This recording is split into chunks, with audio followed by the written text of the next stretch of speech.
বাংলার সিংহের আগমন,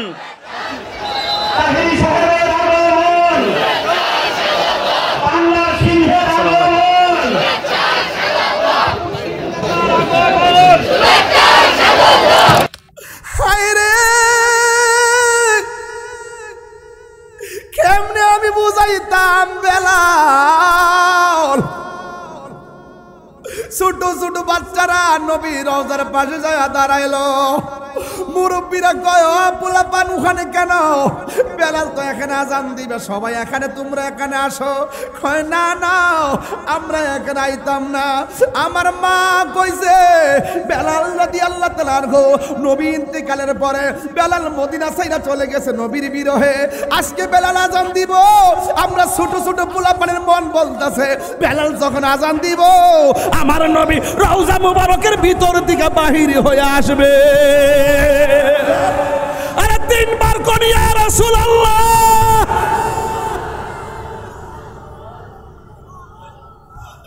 এই জন্য আমরা নবী রওজার পাশে বেলাল আজান দিলে আমার নবী রওজার ভিতর দিকে আসবে। নবীরে দেখবার লাগে আমরা নবী রওজার পাশে আসছি, নবীকে দেখার জন্য রওজা মুবারকের পাশে।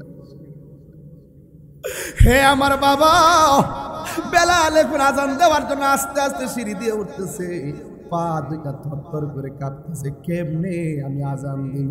উঠো বিল্লাল, মিনারাতে সময় বয়ে যায়, আজান দাও গো মধুর সুরে শোনবার মনে চায়। আজান দাও গো মধুর সুরে শোনবার মনে চায়, সর্বলোকে কথা মতে উঠে বিল্লাল মিনারাতে। রে এমন একটা নবীর আশিকি খুঁজে পাওয়া দায়, আজান দাও গো মধুর সুরে শোনবার মনে চায়, আজান দাও গো মধুর সুরে শোনবার মনে চায়। বিল্লাল যখন সর্বলোকে কথা মতে উঠে বিল্লাল মিনারাতে। আরে মোহাম্মদ নাম বলার সাথে বিল্লাল পরে যায়, আজান দাও গো মধুর সুরে শোনবার মনে চায়, আজান দাও রে মধুর সুরে শোনবার মনে যায়। বেলাল আজান দিয়া কয় আশহাদু আন্না মুহাম্মাদুর রাসূলুল্লাহ। ওই বেলাল হঠাৎ কইরা আজান শেষ না কইরা পড়লা কেন? বেলাল কয় আমি যখন আশহাদু আন্না মুহাম্মাদুর রাসূলুল্লাহ বলছি, আমি তাকায়া দেখি আমার নবী আমার সামনে দাঁড়িয়ে রয়েছে।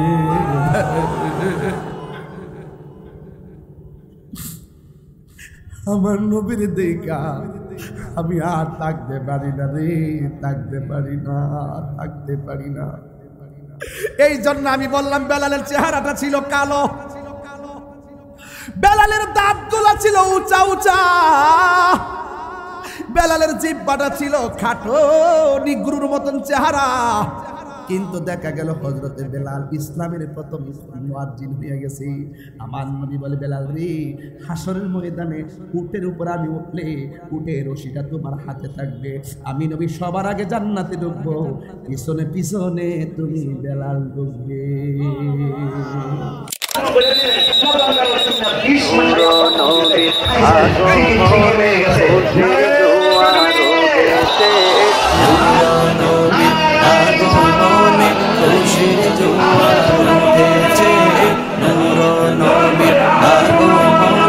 খুশির জোয়ার উঠেছে উল্লে আলম লুটে পড়ে উল্লে আলম লুটে বাংলার সিংহের আগমন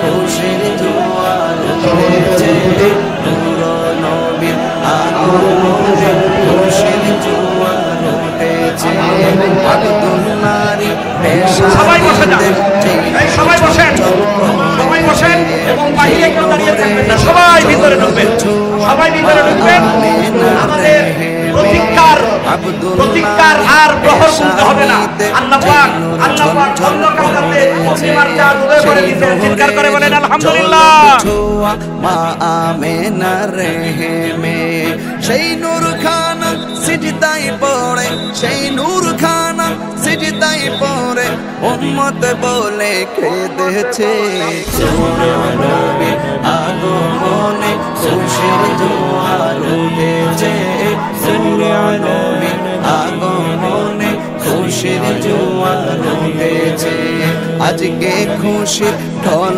নেমেছে নূর নবীর প্রেমেতে দল বেঁধে আজ পাল তুলেছে নবী প্রেমের বাগানে আজকে খুশির ঢল নেমেছে নূর নবীর প্রেমেতে দল বেঁধে আজ পাল তুলেছে নবী প্রেমের বাগানে মুদের জীবন বিলিয়ে দেব মুদের জীবন বিলিয়ে দেব মায়ার নবীর প্রেমেতে নবীর আগমনে খুশির জোয়ার উঠেছে নূর নবীর আগমনে খুশির জোয়ার উঠেছে সালাতু সালাম পড়ো সবাই বলছেন আল্লাহ কোরআনে উম্মত বলে খাদেন নবী মিন রিয়াজিন জান্নাতে সালাতু সালাম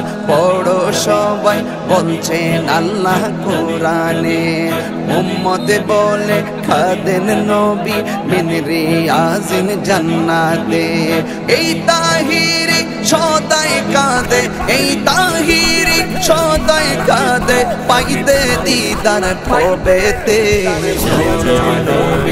আগমনে খুশির জোয়ার উঠেছে নবীর আগমনে খুশির জোয়ার উঠেছে Birampur HD media the Islamic YouTube channel আওয়াজ করে বলেন আল্লাহু আকবার বলেন ইয়া রাসূলুল্লাহ আমরা নবীর প্রেম চাই কি চাই না তাহলে ইসলাম কি মারামারি ধর্ম না শান্তির ধর্ম ইসলামে প্রবেশ করবেন 80% না 100% যদি কোনো পার্সেন্ট বাদ থাকে সে কি মুসলমান হতে পারে অনেকে আছে অর্ধেক মানে না স্বার্থের জন্য হলে মানে স্বার্থের জন্য হলে মানে না এই জন্য যারা কিছু কিছু সময় ব্যক্তি স্বার্থ হাসিল করার জন্য যারা কখনো কখনো ইসলামকে ব্যবহার করে এদের পাল্লাই পড়া যাবে এবার আমরা সুন্নিরা নিয়ত করছি সুন্নি কমিউনিটি এই দেশে 65% হলো সুন্নি মুসলমান এটা হয়তো আপনাদের অনেকের অজানা আপনারা হয়তো জানেন না কারণ সুন্নিরা খানকায় ছিল এই জন্য সুন্নিরা এখন আর খানকায় নাই এখন সুন্নিরা রাজপথে নেমেছে এই দেশে ইনশাল্লাহ আমরা সুন্নিরা এবার সিদ্ধান্ত নিয়েছি যে এই দিকে যাব একদিকে যাব যার সাথে যাব একসাথে যাব বুলেটে জবাব হবে না এবার ব্যালটে জবাব হবে কথা বলেন ঠিক না বেটে আর হাত তুলে বলেন ঠিক না বলেন রাজি আছেন না নাই বলুন আল্লাহ আমাদের সকলকে বুঝার তৌফিক দান করুক আমিন বলেন এই জন্য ওই সমস্ত অপব্যাখ্যাকারীদের ফান্দে আপনারা পা দিবেন আমার আল্লাহ গতকাল লালদিঘির ময়দানে এক হুজুর বলছি আমাদের এক আল্লামা শাইখ আবু সুফিয়ান খান আবিদ আল কাদরি হুজুর বলছিলেন যে যারা এই রকম ভাবে ইসলামের অপব্যাখ্যা করে জান্নাতের টিকিট বাড়ি বাড়ি বিক্রি করে লালদিঘির ময়দান যেমন লাল না তাদের ইসলামও ইসলাম না বুঝতে পেরেছেন এই বিষয়গুলির মাথায় রাখবেন কারণ তারা আহলুস সুন্নাত ওয়াল জামাতকে মাইনাস ফর্মুলায় রেখেছে কওমি অঙ্গনের বিশাল একটা অংশকে তারা মাইনাস ফর্মুলায় রেখেছে আপনারা যেভাবে দেখুন না কেন এরা কখনো এই দেশের কেউ ছিল না কথা বলেন ঠিক না বেঠে ওরা ধর্মকে নিজের ভাবে লালন করে না ওরা বলে হযরত ওসমান যুন্নুরাইন রাদিয়াল্লাহু তাআলা আনহু তিনি খেলাফতের দায়িত্ব পালন করতে গিয়ে স্বজন প্রীতি করেছেন সাহাবায়ে কেরামের ব্যাপারে যারা সুধারণা রাখে না এরা কখনো মুসলমান হতে পারে না কথা বলেন ঠিক কি না মেয়ারে হক সাহাবায়ে কেরাম 70 মাপকাঠি, কথা বলেন ঠিক কিনা? এই কথা যারা মানে না তারা ইসলামী দলও হতে পারে। এগুলো আমাদের রাজনীতিবিদ ভাইয়েরা মনে হয় একটু জানি না কতটুকু ফিল করে, কিন্তু আমরা যেহেতু ধর্মকে রিসার্চ করি তাদের কিছু ব্যাখ্যা একটু আমরা যেভাবে বলি এগুলি একটু অনলাইনে আপনারা ফলো করবেন যে আমরা কি বলতে চাই, কি বুঝাইতে চাই। এই জন্য আপনারাও আগামীর পা ফেলতে গিয়ে খুব চিন্তা করে পা ফেলবেন, কারণ একটা কথা মনে রাখবেন, জুতা চোর মোটামুটি ভালো, ইমান চোর অনেক খারাপ। ইমান চোর অনেক খারাপ, কথা বলেন ঠিক কিনা? এই জন্য আল্লাহ পাক যেন আমাদের সকলকে বোঝার তৌফিক দান করে, বলেন আমিন। আরো দেখেন আমিন। ইয়া আইয়ুহাল্লাযীনা আমানু দুখুলু ফিস-সিলমি কাফা। আল্লাহ রাব্বুল আলামিন বলেন, আল্লাহু আকবার বলবেন না সবাই? আল্লাহ রাব্বুল আলামিন বলেন, হে ঈমানদারগণ, তোমরা ইসলামের মধ্যে প্রবেশ করো, পরিপূর্ণভাবে ইসলামের মধ্যে প্রবেশ করো, কারণ ইসলামটাকে মারামারি ধর্ম নাকি শান্তির ধর্ম। ইন্নাদ দীনা ইনদাল্লাহিল ইসলাম।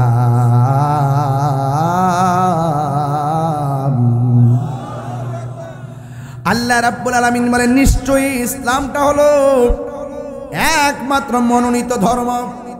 আল্লাহর কাছে একমাত্র মনোনীত ধর্মের নাম কি? এই আওয়াজে মানি না, জোরে কর নাম কি? কবরের ভিতরে ইসলামের প্রশ্ন আছে না নাই? আল্লাহর প্রশ্ন আছে না নাই? নবীর প্রশ্ন আছে না নাই? এক নম্বর প্রশ্ন হলো মার রব্বুকা, তোমার রবকে? শ্রীপুরের বাবারা জবান খুলে গেল, আমাদের রবকে? এই আওয়াজে মানি না, জোরে বলে রবকে। ওয়া ইলাহুকুম ইলাহু ওয়াহিদুন লা ইলাহা ইল্লা হুয়ার রহমানুর রহিম।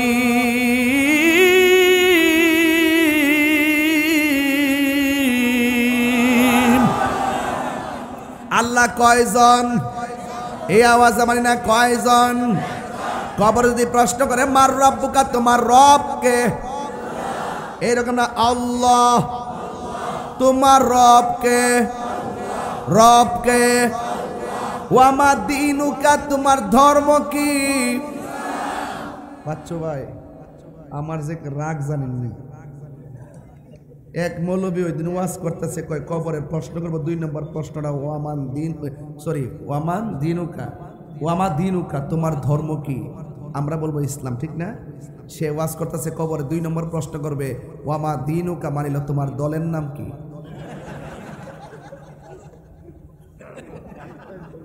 কথা কর না, এটা কি মাইনা নেওয়া যায়?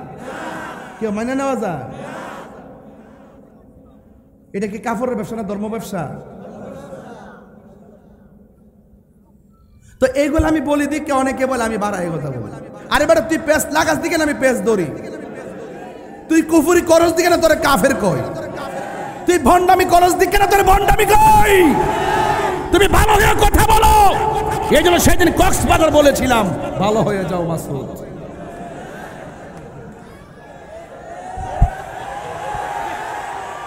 কথা বলেন ঠিক না বে ঠিক? কবরে কি প্রশ্ন করবো তোমার দলের নাম কি, নাকি বলবে তোমার ধর্মের নাম কি? তোমার ধর্মের নাম কি? আরো জোরে কন্যা মুসলমান, আরো জোরে, আরো জোরে। যারা অপব্যাখ্যা করে, আমি সেদিন ওয়াজে বলছি মসজিদে কোনো রাজনীতি আলাপ চলবে না, এটা আমি বলছি একমাত্র ব্যক্তি, আমি বলছি প্রথমে হিম্মত নিয়ে বলছি, কারণ এই মসজিদের ভিতরে অনেক দলের লোক থাকে।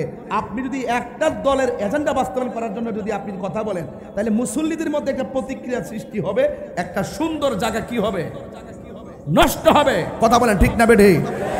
কালকে দেখতেছি মসজিদের ভিতরে নিয়ে ছবি সহ পোস্টার লাগাইতেছে।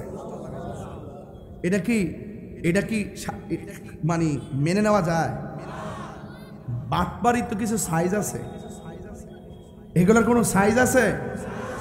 আর এগুলোর গজব তো আইতো কোনো না কোনো ভাবে, ওই গজব এভাবেই আসে যে আল্লাহ পাক এমন বলে যে এ ঘুরায় গেরায় ওয়া মাকারু আল্লাহ ওয়াল্লাহু খায়রুল মাকিরিন। তুমি যতই কৌশল করো দেখবা আল্লাহ তোমাকে এমন জায়গা কিছু বক্তব্য বের করবে। কয় কি জানেননি বাচ্চু ভাই? বলতেছে মুদ্রার এপিট আর উপিট। আচ্ছা এটাতে কিতা বুঝাইলো আমার বুঝি না। রোজা আর পূজা এক কথা। এটা দুঃখজনক ভাই, দুঃখজনক কথা বলেন ঠিক কিনা? এখন এমন ভাবে এই লোকগুলো হিন্দুদের সাথে মিশতেছে, মনে হয় যেন আহারে কত কলজার টুকরা রে, মানে একটা বাইল দিতেছে এটা শুধু ভোটের জন্য। কথা বলেন ঠিক না বেটি? এইটা হ্যাঁ ও বুঝে কই কইতে যে এটা আইসা আইসা আমরা ডিস্টার্ব করতেছে। আমরা যাই পূজা করলাম বলে একটু নাইচা নুচ্ছা গান গাইলাম বলে এই দিয়ে আর আমার ডিস্টার্ব করতেছে। কথা কন ঠিক না বেটি? অবশ্য এই দেশের একমাত্র সম্প্রীতি বান্ধব বক্তা হইলাম আমি যেইভাবে কথাগুলো 5-8 বছর আগে বলছি, হিন্দু মন্দিরে যাবে, বৌদ্ধ পেগোডায় যাবে, খ্রিস্টান গির্জায় যাবে, মুসলমান মসজিদে যাবে, যার যার ধর্ম পালন করবে, কেউ কাউকে হস্তক্ষেপ করবে না, আমরা নিরাপদ দিব। তাই বলে আমাদের মুসলমানদের অস্তিত্বের জলাঞ্জলি যারা দিয়ে ইসলামকে কলুষিত করতে চায়, এদের সাথে কি আমাদের সম্পর্ক থাকতে পারে? আরে যখন সম্পর্ক থাকতে পারে ও বন্ধুরে, এই জন্য আমি বলেছি ইন্নাদ-দীনা ইনদাল্লাহিল ইসলাম। আল্লাহ রাব্বুল আলামিন বলেন নিশ্চয় ইসলাম হলো একমাত্র মনোনীত ধর্ম।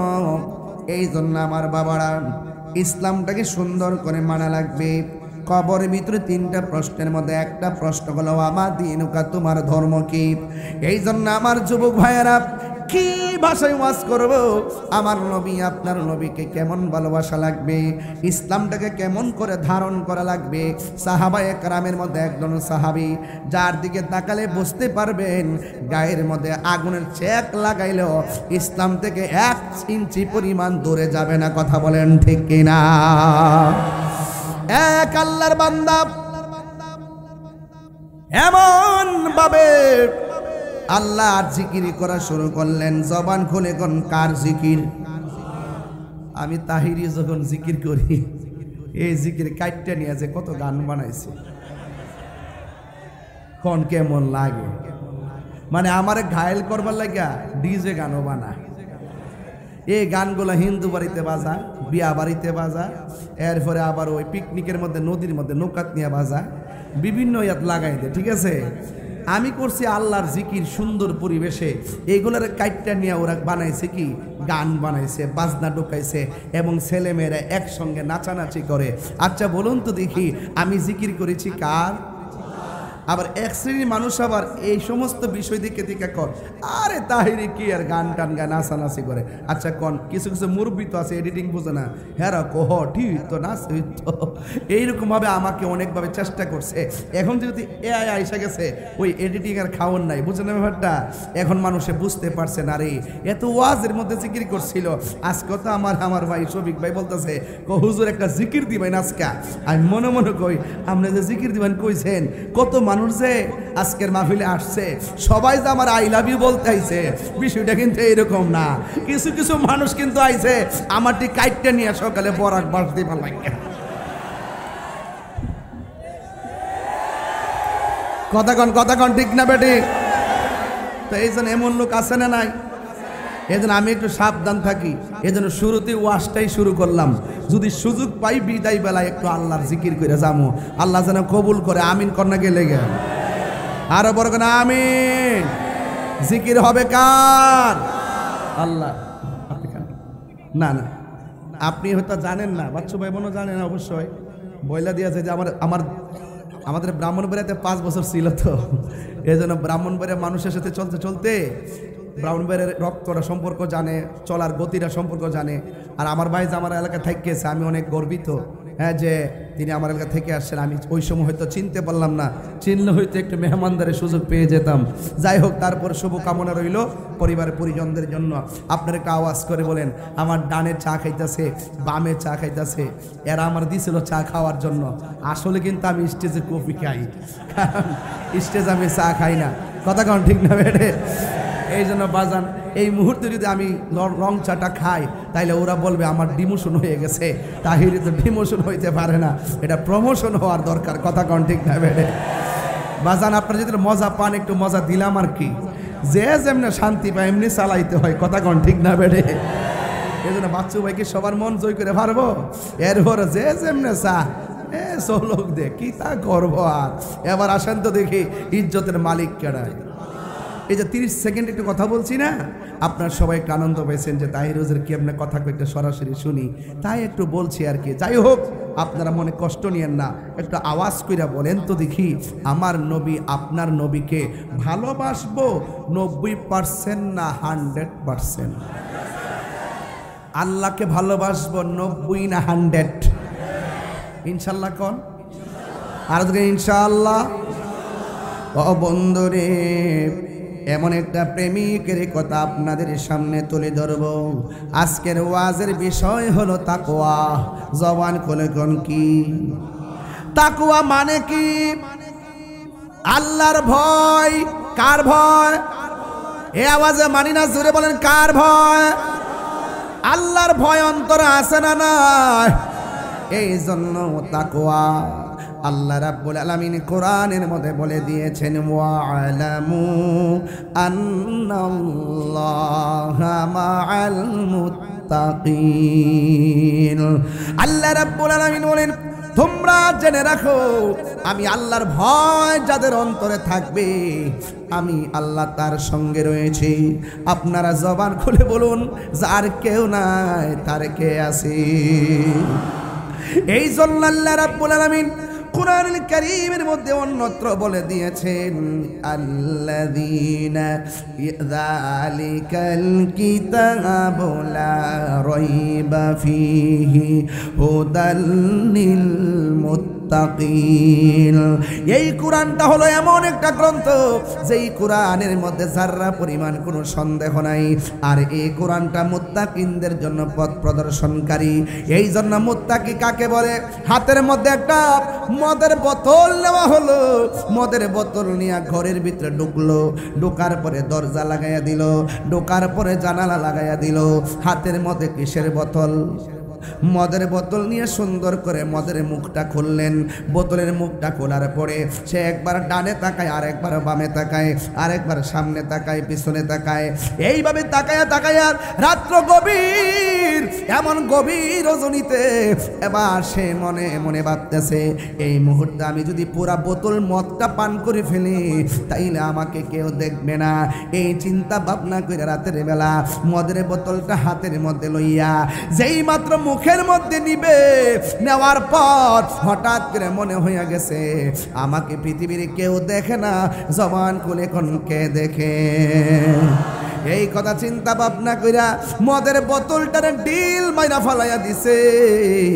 আমার আল্লাহ রাব্বুল আলামিনের হাবিব বলে, যারা আল্লাহকে ভয় কইরা গুনার কাজ ছাইরা দেয়, আমার আল্লাহ রাব্বুল আলামিন ওই মানুষটার মাথার উপরে আরশে আজিমের ছায়া দিয়ে দেন।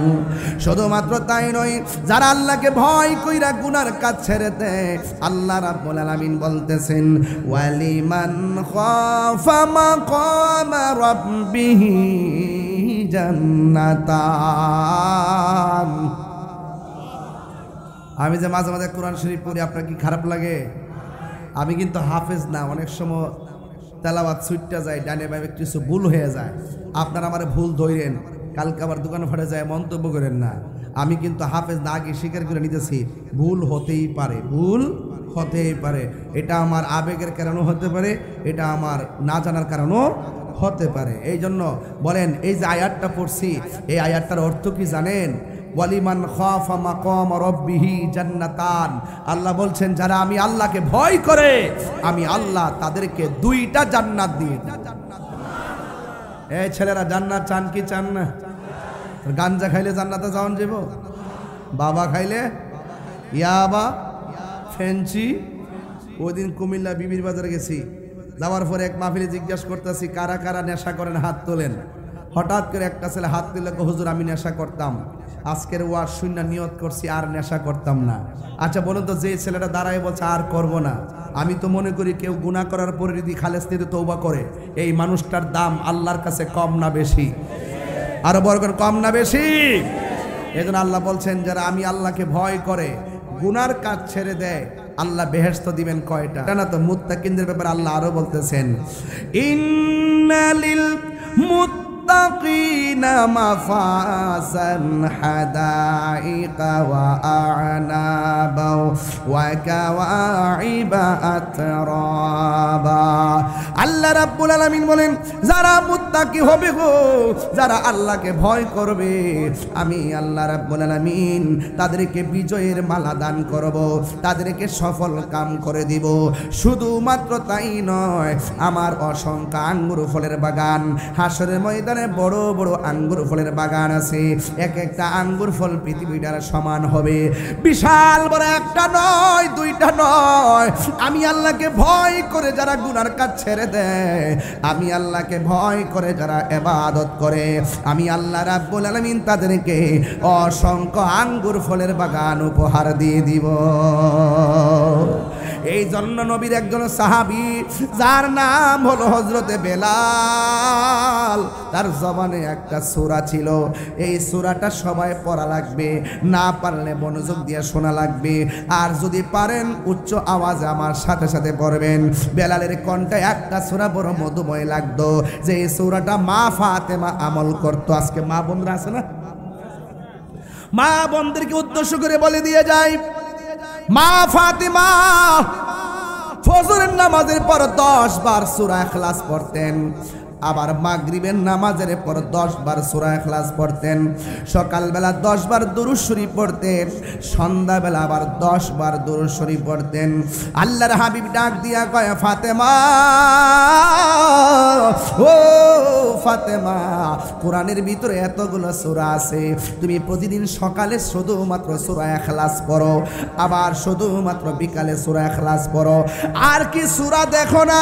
হযরত মা ফাতেমা জোহরা রাদিয়াল্লাহু তাআলা আনহা বলেন, ইয়া রাসূলুল্লাহ, কোরআনে অনেক সূরা আছে, কিন্তু এই সূরাটারে আমি বড় ভালোবাসি। আল্লাহর হাবিব ডাক দিয়ে কয়, হে ফাতেমা, এই সূরা ইখলাসটা যারা আমল করবে, তারা ফজরের নামাজের পর তোমার মতো 10 বার পড়বে, মাগরিবের নামাজের পরে 10 বার পড়বে, আল্লাহ রাব্বুল আলামিন তাদের জন্য জান্নাতের ভিতরে একটা বালাখানা বানায়া দিবে। আর মায়ার সুরে কন্যা সুবহানাল্লাহ।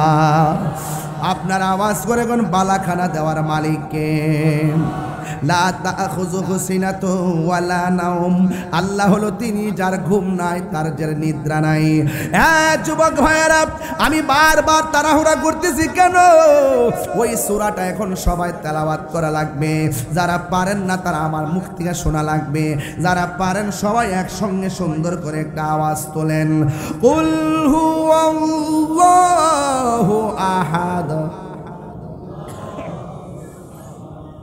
لم يلد ولم يولد ولم كفوا أحد قل هو الله أحد الله الصمد لم يلد ولم يولد ولم কুফুয়ান আহাদ। হাদিস শরীফের মধ্যে দেখলাম, যারা একবার সূরা ইখলাস পড়বে, কোরআনের 10 পারা তেলাওয়াতের সওয়াব দেওয়া হবে। 2 বার যারা তেলাওয়াত করবে, 20 পারা কোরআনের খতমের সওয়াব দেওয়া হবে। যারা 3 বার সূরা ইখলাস পড়বে গো, আমার আল্লাহ তার আমলনামায় গোটা কোরআন শরীফ তেলাওয়াতের সওয়াব দিয়ে দিবে। প্রাণ দয়ালের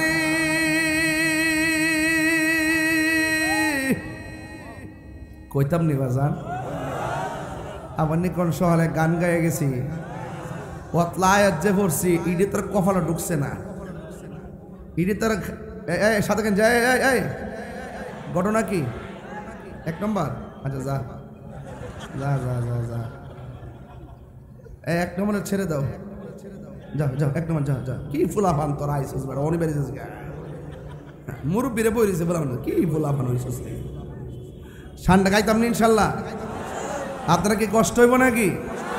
দরবার তো কিছু তো পাগলামি লাগে, হই আবার অন্য কোনো মাহফিল হইলে হইতো একটু হিসাব নিকেশ করে কথা বলতাম। দরবার যেহেতু তৈরি করতে কিছু ভক্ত পাগল আছে, তো আজকে এক পাগলা এসে আমার আঞ্জাতে ধরে এমন চিল্লান শুরু করছে, আরেক পাগলা আইসা দেখেন না ওই যে ফটো যেটা আসিন সব দিয়ে দিছে কেটে দিই দেখ কালে কই রে ওই যে এটা দিয়ে দিছ আইনা বাংতিম দিয়ে যা আছে কি জানে সিডি মিডি দিয়া সব না ফটো ঢুকাই দিছে পাগল তো পাগল ওই সব পাগল পাগল না কিছু পাগল এমনও আছে যারা আল্লাহ নবীর প্রেমে দেওয়ানা কথা বলেন ঠিক না প্রাণ দয়ালে রে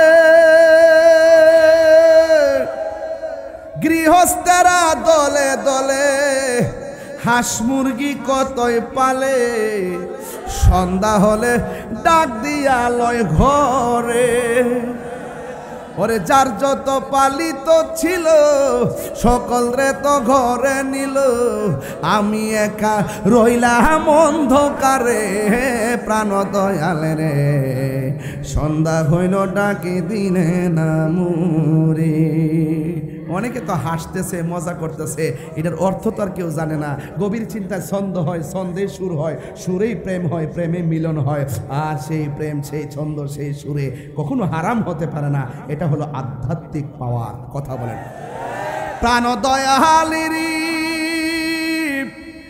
আর পরীক্ষার সময় নাই কর জুড়ে ক্ষমা চাই শেষের খেয়া না নিলাই আমারে আমার দিন কি এমনি যাবে লোকে তোমায় কি বলিবে এই দুঃখ রইল তাহিরির অন্তরে প্রাণ দয়ালে রে সন্ধ্যা হইল ডাকি দিলে না মুরি বাবা যান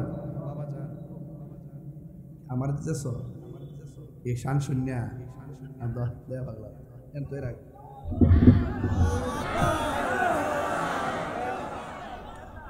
বাবা সে ঝাড় গায়ে দেখলে তারা চিনা যায় আল্লাহ আমার শান সর পাগলা বহ বহ আবার টান টান মারিস না পারব পাগল তো পাগল হই কোন সময় কোন কাম করে বইয়াতে এটা বস না বহ পাগলা ফুসকুনি আসিনি আপনার এলাকা আও পুকুর আসেনিও অর্থটা তো বুঝলেন না বাইঙ্গ তো কইলাম না সহালতি কমেন যে কোন আচ্ছা ফুল লিখিতে গায়ে গেছি গে প্রাণ দয়াল রে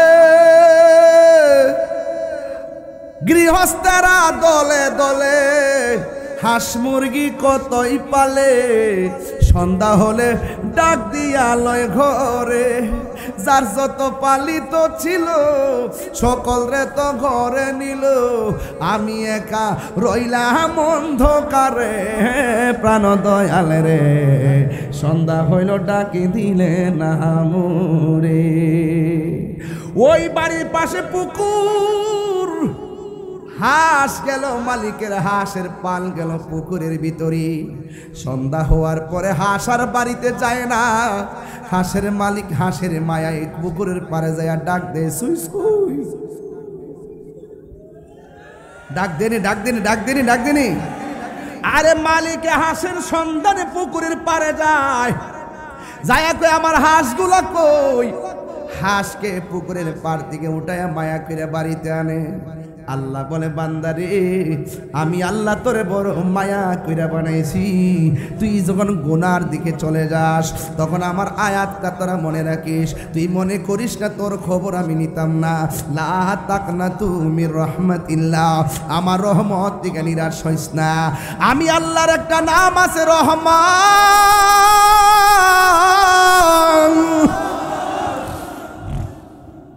আমি আল্লাহর একটা নাম আছে গাফফার ওই নামটা নিয়ে যখন আমরা আল্লাহরে ডাক দিব গাফুরুর রহিম নাম তোমার আল্লাহ হো আল্লাহ আল্লাহ এইভাবে যখন ডাক দিবেন আল্লাহকে যদি ডাক দেন আর তওবা করার মতো যদি তওবা করতে পারেন আপনি পাহাড় পরিমাণ গুনাহ করেছেন আমি বলবো জিনা করেছেন আমি বলবো অসুবিধা নাই সুদ খেয়েছেন আমি বলবো অসুবিধা নাই গীবত করেছেন আমি বলবো অসুবিধা নাই আপনি মানুষকে গালি দিয়েছেন আমি বলবো অসুবিধা নাই এখন আপনি কনসেপ্ট ক্লিয়ার করেন গালি দেওয়াটা অন্যায় এখন মানেন কিনা কই মানি জিনা করা অন্যায় মানেন কিনা কই মানি মুনাফিকি করা অন্যায় মানেন কিনা কই মানি গীবত করা অন্যায় মানেন কিনা কই মানি তাইলে আজকে মানলে একটু তওবার মতো তওবা করেন আমার সামনে কথা কোন একবার স্বীকার করেন আর জীবনে গুনাহ করব না এই এই কমিটমেন্ট নিয়ে যদি তওবা করতে পারেন, আমার রাসূল বলেন হারানো টাকা ফেরত পাইলে মানুষ যেমন খুশি হয়, বান্দা গুনাহ করার পর আল্লাহর কাছে খালেস দিলে তওবা করলে আল্লাহ আরো বেশি খুশি হয়। ঠিক কি না বলেন? তাইলে আল্লাহ পাক তওবাকারীকে বেশি ভালোবাসে, ঠিক না? আল্লাহ পাক তওবাকারীকে কি কয়? বেশি ভালোবাসে। এইজন্য বলছি লা তাকনাতু মির রাহমাতিল্লাহ, তোমরা আল্লাহর রহমত থেকে নিরাশ হইও না। পাহাড় পরিমাণ গুনাহ করতে সময় লাগে, কিন্তু আল্লাহ তোমাকে ক্ষমা করতে সময় লাগে। সেকেন্ডে ক্ষমা করতে পারে কি পারে না? এই জন্য নবীর একজন প্রিয় সাহাবী যার নাম হযরত বেলাল, তার মুখের মধ্যে সূরা ইখলাস, কুল হুয়াল্লাহু, এই পাগলা এই দাঁড়া, উঠ, দাঁড়াস না, তুমি দাঁড়া, অসুবিধা কি? দাঁড়াও না, কি পোলাপান। হ্যাঁ বলে আবার জেএনজি বুড়ার ডিম, উঠ, জেএনজি বলে আবার জেএনজি, হেই বেটা জেএনজি ক সূরা ইখলাস পড়, কুল হুয়াল্লাহ, কুল হুয়াল্লাহ ক।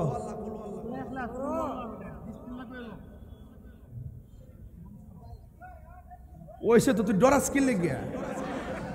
সূরা তো ওইসে, তুই ডরাস তো। তাহিরি সামনে বইলে ইস্পাত হইতিব, ইস্পাত। লোকাল কোনো মাইন্ড নিয়ে তাহিরি কথা শোনা চলবে না, কথা বলেন ঠিক না বেডে? কোন সমাজে কোন কথা কইয়া বইয়া থাকি আন্দাজ হইতেন না, কথা কোন ঠিক না বেডে? হ্যাঁ মাশাআল্লাহ, সূরা ইখলাসটা পারছো তো না ভাই? সুন্দর হইছে তো, সাহস আছে না? শ্রীপুরে ফুলামান না, সই শুদ্ধ হইছে মাশাআল্লাহ। আল্লাহ কবুল করুক, আমিন কন। মাঝে মাঝে শান টান গাইলে কি কষ্ট হইব আপনারা? হ্যাঁ কষ্ট হইব? তাহলে বলেন তো, কুল হুয়াল্লাহু আল্লাহুস লাম ইয়ালিদ ওয়া লাম ইয়াকুল লাহু। এবার বেলাল যখন কয় আল্লাহ এক, বেলালের হাতের মধ্যে বান দিছে, এরপরও কয় আল্লাহ কয়জন? ওই যে কথা কয় না, আল্লাহ কয়জন? আমরা কি আল্লাহ ছাড়া কাউরে সেজদা করি? আল্লাহ ছাড়া কারোর কাছে মাথা নত করি? আমরা কি বাবা শাহজালালের মাজারে গিয়া কি সেজদা করি? আমরা হিয়ানো গিয়া কি করি? জিয়ারত করি। ওখানে যায় কি করি? যদি শাহজালালের মাজার হোক আর শাহপুরানের মাজার হোক, বাংলাদেশে যে কোনো মাজার হোক, মাজারের পাশে যদি সরাসরি বহির্ভূত অশ্লীল কাজ হয়, এটা আমরা সবাই মিলে প্রতিহত করব। কথা বলেন ঠিক না? কথা বলেন ঠিক না বেটি? যদি কোথাও যদি কোনো বেহায়াপনা হয়, কোনো নাচানাচি হয়, কোনো ধরনের অশ্লীলতা ছড়ায়, গাঞ্জা টাঞ্জা খায়, কোনো আড্ডা উড্ডা মারে, যদি এইরকম তথ্য পান তাইলে বাচ্চা বাইরে খবর দেবেন এই এলাকার ভিতরে, যে খাইব, যে গাঞ্জা খাইব মাজার আশেপাশে যাইয়া এর গাছের মধ্যে বাইন্দা রাখবেন, পুলিশের হাতে দিয়া দিবেন, তো মাজারটা বাংলে গেলে গিয়া।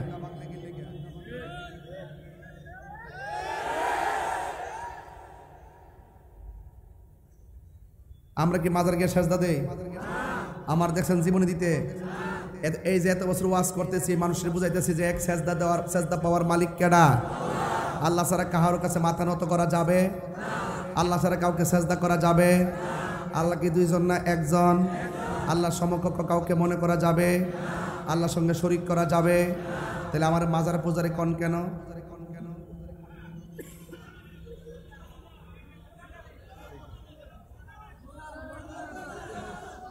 যারা বুঝে না হারা কর, আরে না বেড়া বুঝে না।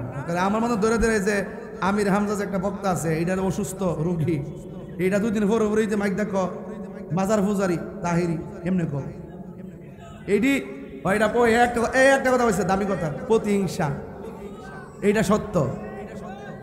ওই তো কয়েকদিন আগে কইল যে নবীর সাংবাদিক, কইছিনি কইছিনি? ওই তো কয়েকদিন আগে কইল খাদিজা জীবনে নামাজ পড়ে নাই, কইছিনি? কইছে কি লাগা? এই কথাটা কেউ শিখা? এই কথাটা কেউ বলে? একমাত্র আমি ধরি, ধরাটা কি আমার অন্যায়? আমার কনসেপ্ট ক্লিয়ার করার পর অযথা একটা শিক্ষিত সমাজের কাছে এই সুন্নি কমিউনিটি 65% সুন্নি জনতা তরিকতপন্থী, তাসাউফপন্থী, এদেরকে রাষ্ট্রযন্ত্রের কাছে মাজার পূজারি বলে বলে এদেরকে পৃথক করে রাখা হয়েছে। রাষ্ট্রযন্ত্রের গুরুত্বপূর্ণ সিদ্ধান্তের জায়গা থেকে তাদেরকে মাইনাস ফর্মুলে রাখা হয়েছে। এই জন্য আমি দার্থহীন কণ্ঠে বলেছি, আগামীতে ধর্মীয় সিদ্ধান্ত নিতে গেলে সুন্নিদের কাছ থেকে ধর্মীয় সিদ্ধান্ত নিতে হবে। কথা বলেন ঠিক কি না? এবং এটাই হবে ইনশাল্লাহ, এবং এটাই হবে। অযথা আমাদের ট্যাগ লাগিয়ে আমাদেরকে রাষ্ট্রযন্ত্রে গুরুত্বপূর্ণ জায়গা থেকে আমাদেরকে মাইনাস করে রাখা হয়েছে, আর সেই সুযোগ নাই। বাবা শাহজালালের দেশ এটাই বাংলাদেশ। কথা বলেন ঠিক না বেঠে? আমি বলি, দুঃখে বলি, আমার মনে তো ছিল যে হুজুররা যারা আলেম ওলামা আছেন বহুত দিন পরে যেহেতু একটু সুযোগ সুবিধা আছে, তাহলে যারা রাজনীতি করতেছেন তাদের সাথে আমরা একটু কমিউনিকেট করি, আমরা একটা মিলেমিশে থাকি, মিলেমিশে একটা উদারতার সাথে আমরা একটু আগাই। ও মাগো, সকালে এক কথা, বিকালে আরেক কথা, রাত্রে আরেক কথা, গ্রুপের মধ্যে তিনটা ভাগ করে একটা বান্ডেল না আরেকটা ঝগড়া করে, আরেকটা গিয়া জুট করে, কি একটা অবস্থা।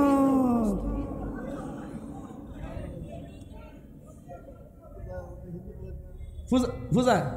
হ্যাঁ কইছি তো ভাই, আবার প্রসাদ তো খা বই হবে। দেখতেছি কি বিস্কুট লেক্সাস নেই, কি করে রে? হ্যাঁ লেক্সাস বিস্কুট পানি টানি খাইতেছে, কি সুন্দর মাশাআল্লাহ। আমরা মিলাদ পড়লে তাবারক খায় না, আবার হিয়ানো গিয়া ঠিকই প্রসাদ খাইতেছে। এগুলো ঠিক না বাবা, এগুলো ঠিক না, এগুলো খারাপ কাজ।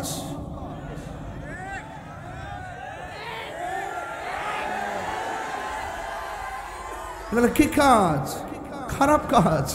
এই খারাপ কাজ করা যাবে? আর যারা খারাপ কাজ করা যাবে,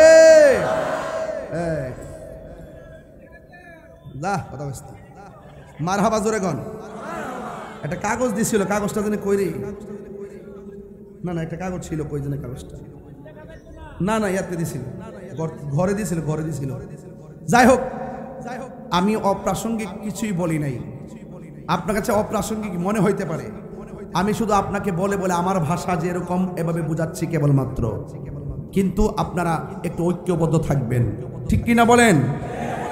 একটা জবান বন্ধ রাখবেন না, আওয়াজ করে কোন হায়াতের মালিককে ডাক দিয়া বলে, ও বেলাল, তোমার হাতের মধ্যে বান দিয়েছি, গলার মধ্যে বান দিয়েছি, তুমি কি ব্যথা পাও না? কয় না না, ব্যথা পাই না, বড় কথা নয়, তোমরা যতই আমার আঘাত করো আমি আল্লাহর শান আমি সারতে পারবো না। কুল হু আল্লাহু আল্লাহু লাম ইয়ালিদ ওয়া লাম ইয়াকুল লাহু কুফুয়ান আহাদ। এরপরে কি করলো? হাতের মধ্যে বান দিয়েছে, বান দিয়া গরম বালুর মধ্যে তারে খালি গায়ে কইরা পেটটারে বালুর মধ্যে ফালাইয়া এমন ভাবে তারে মাটির মধ্যে খেসরানো শুরু করেছে। বন্ধুরে,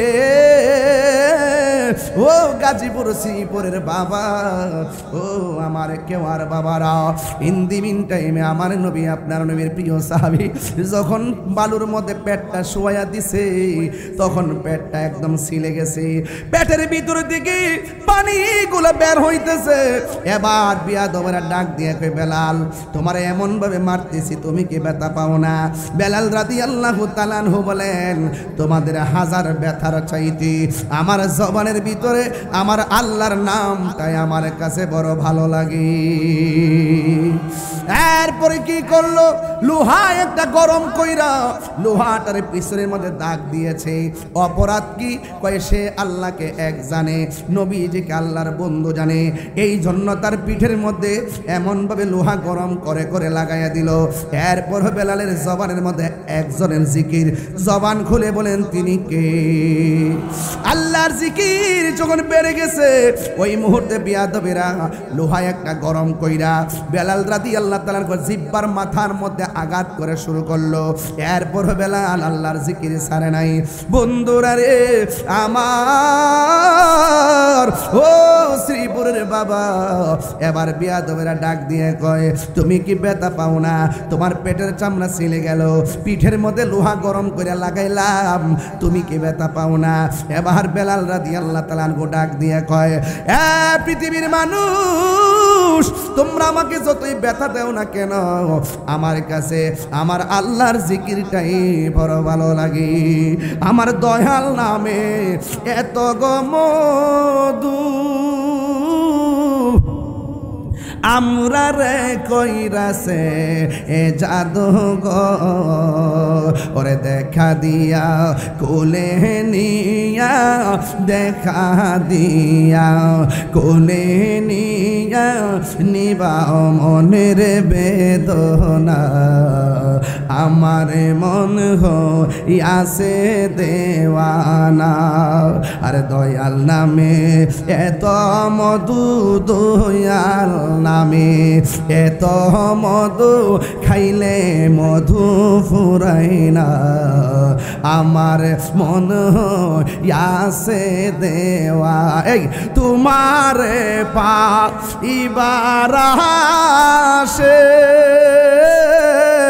ঘুরতেছি কাঙ্গালের বেশে গো ওরে দেশে বিদেশে ঘুরি আমি দেশে বিদেশে ঘুরি আমি পাইতে তাহার ঠিকানা আমার মন আসে দেওয়ানা একটা জবান বন্ধ রাখবেন না মহব্বতে মায়ার সুরে বলো সুবহানাল্লাহ ভাই বড় ধন রক্তের বাঁধন আঙ্গুল পাঁচটা পাঁচ জায়গায় শক্তি পাওয়া যায় না আবার পাঁচটা আঙ্গুল যখন মোট করা হয় তখন গায়ের মধ্যে ভালো জোর পাওয়া যায় হাতের মধ্যে ভালো জোর পাওয়া যায় শ্রীপুরের ভাই রে ভাইয়ে ভাই কোনোদিন দ্বন্দ্ব করো না মিলে মিশে থাকবেন দেখবেন সমাজের মানুষ আপনাকে মূল্যায়ন করবে একটা ভাই বিপদে পড়ে গেলে আরেকটা ভাইয়ের পাশে দৌড়াইয়া যায় দাঁড়াবেন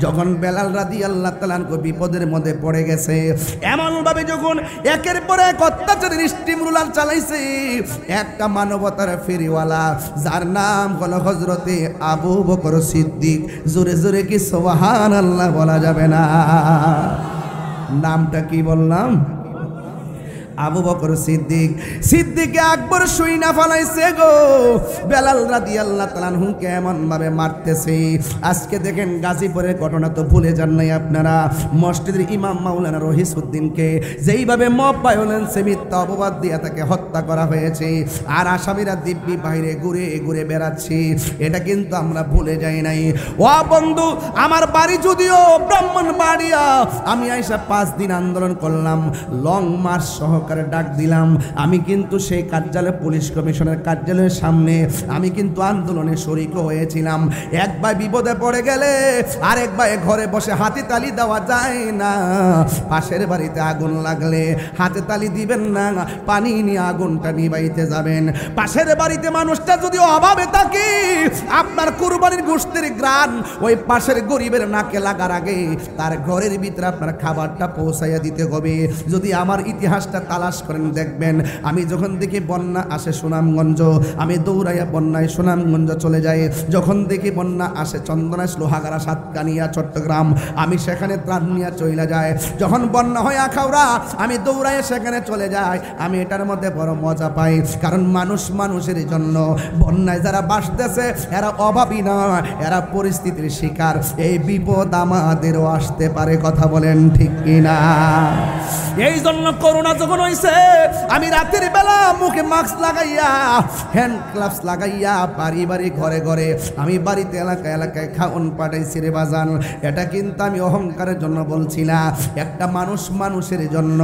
মানুষ মানুষের জন্য মানুষ যখন বিপদে পড়ে ওই বিপদের সময় হাতে তালি দিতে নাই মানুষটার জন্য পাগলের মতো পাশে দাঁড়াইয়া যাবেন আজকে যদি আপনি মানুষের দয়া করেন কাগজে কলমে লিখে রাখেন আমাদেরকে একজনে দয়া করবে জবান খুলে বলেন তিনি কে ওই সিদ্দিকে আকবর হলো মানবতার ফেরিওয়ালা ওই মানবতার ফেরিওয়ালা যখন শুনছেন বেলাল মায়ের খাইতেছি এখন ঘরের মধ্যে বসে থাকেন নাই আপনারা হয়তো অনেকে জানেন কিনা জানি না দেখবেন ইসরায়েলে যখন ফিলিস্তিনে আক্রমণ চালাইছে এই তো গত 8 মাস আগে আমি আমার নিজের পকেটের টাকা দিয়া খাবার পাঠাইছি ফিলিস্তিনে পকেটের টাকা দিয়া ফিলিস্তিনের জন্য খাবার পাঠাইছি ও বন্ধু যদিও ফিলিস্তিনটা দূরে এরপর প্রতিনিধির মাধ্যমে খাবার পাঠাইছি আমি মনে করি এই মুসিবত আবার আমার বাংলাদেশও হইতে পারে যদি আমরা যদি মানুষকে দয়া করি মানুষও আমাদেরকে দয়া করবে এই জন্য মানুষ মানুষের জন্য ও বন্ধু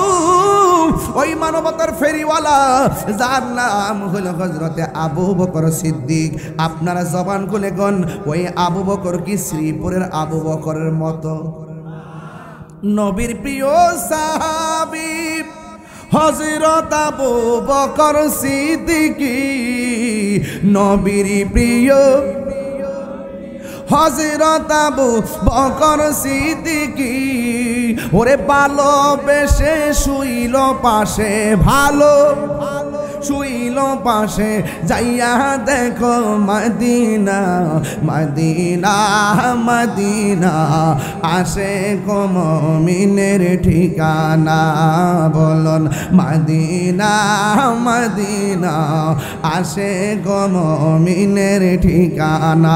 দুইটা হাত তুললে খুশি হব, দুইটা হাত পতাকা বানাই দেন না। মদিনা মদিনা, আসে গো মুমিনের ঠিকানা। দিদার চেয়ে কাঁদো তোমরা, দিদার কাঁদো তোমরা, হও না নবীর দিওয়ানা, মদিনা মদিনা, আসে গো মুমিনের ঠিকানা। জালালউদ্দিন সুয়ুতি ৭৫ বার দেখল নবীজি, জালালউদ্দিন দেখল নবীজি, ওরে এতবার দেখিয়া নবী, এতবার দেখিয়া নবী, জ্বালা তাহার মিটে না, মদিনা মদিনা, আসে গো মুমিনের ঠিকানা। একটা জবান বন্ধ রাখবেন না, মহব্বতে মায়ার সুরে বলুন সুবহানাল্লাহ। ও বন্ধুরা রে আমার, ও শ্রীপুরের বাবারা, ও আমার কেওয়ার বাবারা, শুনে যান শুনে যান। এই জন্য আমার নবীর প্রিয় সাহাবী হযরতে বেলালের কষ্টের কথা শুই না, সিদ্দিকে আকবর সোজা আবু হযরতে বেলালের কাছে গেল। যাইয়া দেখতেছেন বেলালের পেটটা ছিলে গেছে, সাদা সাদা পানিগুলা ঝরতেছে। শুধুমাত্র তাই নয়, বেলালের জিহ্বার মধ্যে সেক লাগাইয়া দেওয়া হয়েছে, পিঠের মধ্যে লোহা গরম করে লাগাইয়া দেওয়া হয়েছে। এ বন্ধুরে ভাই বড় ধন, একটা মানুষের বিপদ দেখে যারা হাসে তারা অমানুষ। কথা কন ঠিক কিনা? হিন্দু একটা ছেলে যদি পানিতে পড়ে যায়, হিন্দু হিন্দু কি বলছি, হিন্দু একটা ছেলেও যদি পানিতে পড়ে যায়, আমি মুসলমান হলো আমার প্রথম কাজ পানি থেকে বাচ্চাটাকে উঠানো, কারণ আমাদের প্রথম কাজ মানুষ হিসাবে। কথা বলেন ঠিক কিনা? নাকি আরো ডুবাই দিতে হবে? সাবধান, মুসলমান এটাকে বলে না। ৩২টা ধাতের ভিতরে জিহ্বাটা যেমন নিরাপদ, আমাদের কাছে ভিন্ন ধর্মের মানুষগুলো এর চাইতে বেশি নিরাপদ থাকতে হবে। এটা নাম হলো ইসলাম। কথা বলেন ঠিক কিনা? আর কি বুঝাবো আপনাদেরকে, সম্প্রীতি কি বুঝাবো? আর হযরতে আবু বকর সিদ্দিক ডাক দিয়া কয়, বেলাল তোমার গায়ের ভিতরে এত আঘাত, কিন্তু মুখের মধ্যে হাসি কেন? আমার জবানের ভিতরে একজনের জিকির, আল্লাহ আল্লাহ আল্লাহ আল্লাহ আল্লাহ আল্লাহ। পাইলে নেরা লাই গো নবী, পাইলে নেরা লাই আল্লাহ।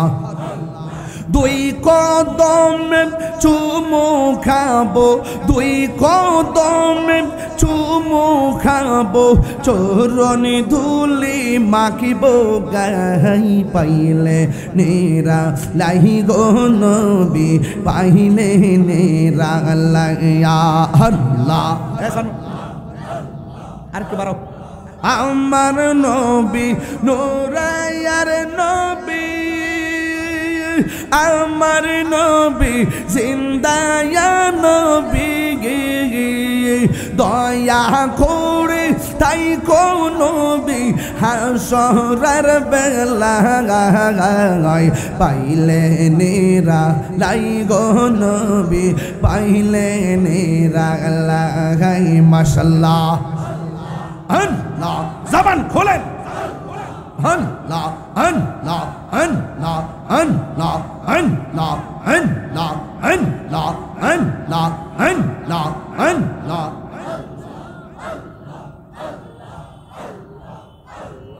আল্লাহ আল্লাহ আল্লাহ। কঠিন সরাইয়ার দিনে কে তোরাবে নবী দয়া করে তাই কোন নবী হাসরের বেলায় পাইলে নিরা লাই গো নবী পাইলে নিরা লাই আই মারহাবা আল্লাহ আল্লাহ আল্লাহ আল্লাহ আল্লাহ আল্লাহ আল্লাহ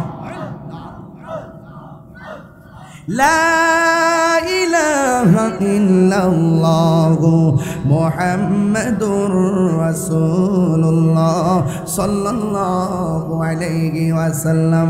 জোরে জোরে কি আল্লাহু আকবার বলা যাবে না?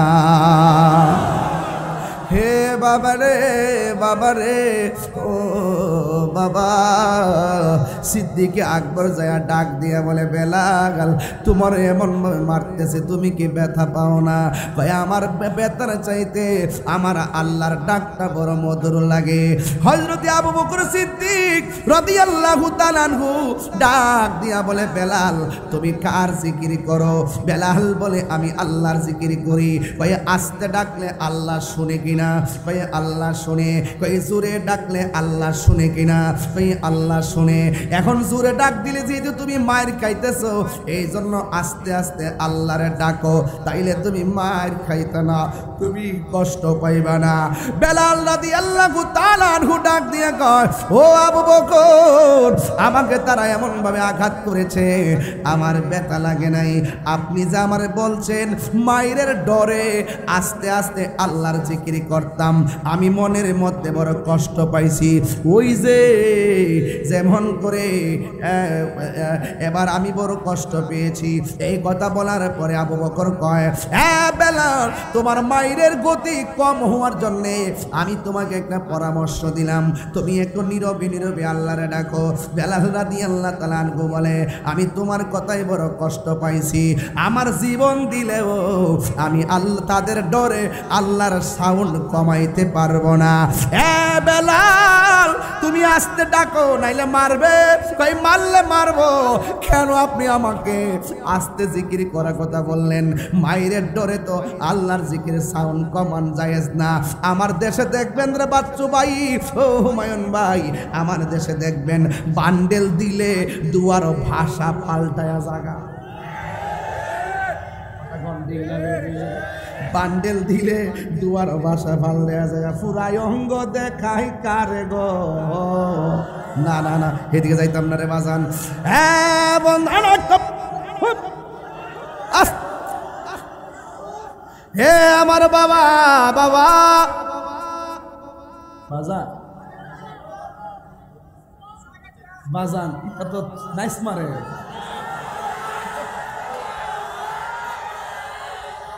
আল্লাহু আকবার জোরে কোনা গেলে গে শানের পাগল বাবা। এই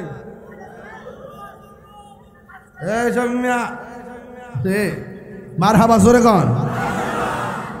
ফুরাই অঙ্গ দেখায় কারে গো ও দয়াল যার পুরা দেখে না, আমি কার জানাই কার বুঝাই মনে হেরি বেদনা। বুঝলাম না তা মন দিলাম প্রাণ দিলাম রে ও দয়াল দিলাম হাম ষোলয়ানা, আমি সব দিয়া তোর মন পাইলাম না, আর কি আছে জানা ঠিক কিনা? বুঝলাম না তোর প্রেমের খেলা গো ও দয়াল।